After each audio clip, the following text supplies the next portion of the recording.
Now, in my book, I describe 6 emotional styles. These are not emotional styles that are obvious. They don't correspond to personality types, and they come directly from the neuroscience literature. And I don't have time to talk about each of them, but I'll describe each of them for you. The first one is resilience, and it refers to the rapidity with which a person recovers from adversity.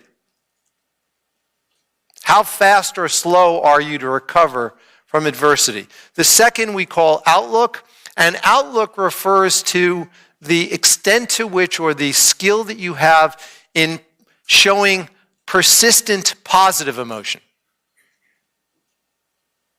The third style is called social intuition, and it refers to the facility you have at decoding nonverbal social cues of emotion.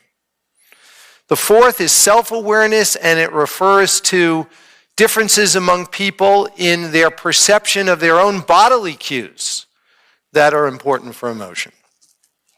The fifth is context, and that refers to the extent to which you take into account your context in modulating your emotional responses. How you behave with your boss could and should be different than how you behave with your spouse or with your offspring.